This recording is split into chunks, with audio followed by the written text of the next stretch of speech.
La fatigue et les Mickey sont un couple très uni, même si l'on devrait plutôt parler d'un ménage à trois du fait de l'arrivée de la carence martiale au sein de ce couple. Alors, cette fatigue, elle est extrêmement fréquente. On estime à 80% les malades fatigués en cours de poussée et 40% en période de rémission.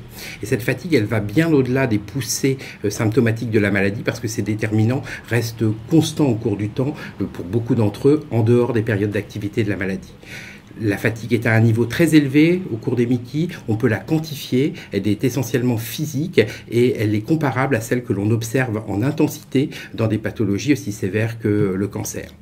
Et ce qui est le grand paradoxe avec cette fatigue, c'est qu'elle est souvent tue, elle est très souvent mal comprise et par voie de conséquence maltraitée.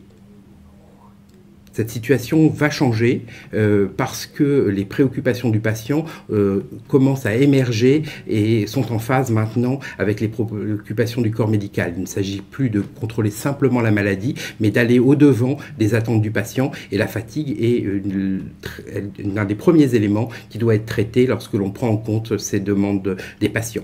L'étude BIRD, qui a été récemment publiée dans le Journal of Crohn's Colitis et qui a repris 1185 patients recrutés par l'association François Aupetit, dont un tiers seulement avait une maladie active.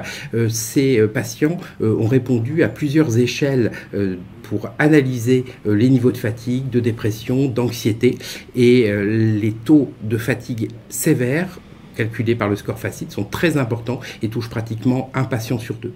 Les déterminants associés à cette fatigue sont d'une part l'activité de la maladie, d'autre part le sexe féminin, et également l'association au fait de ne pas avoir de travail, dont on peut imaginer qu'elle soit tout à la fois une conséquence plus qu'une cause de cette fatigue.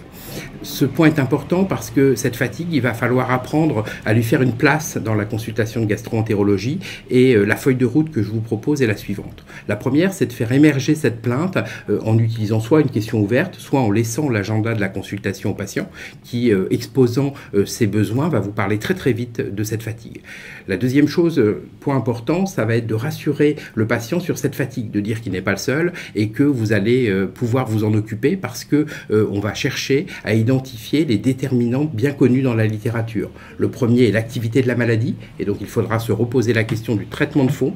Le deuxième point important, ça va être de dépister une anémie et rechercher cette anémie est capital parce qu'il s'agit du déterminant le plus important dans la fatigue, surtout que vous allez pouvoir la corriger.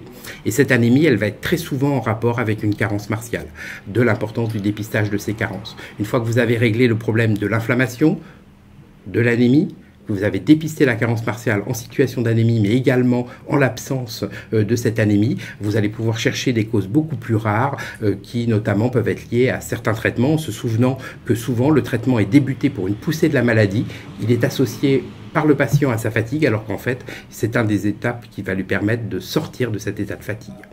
Enfin, et je conclurai sur ce dernier message, ce message ne doit plus, la fatigue, être tue. Vous devez aller au-devant de la plainte du patient pour optimiser sa prise en charge.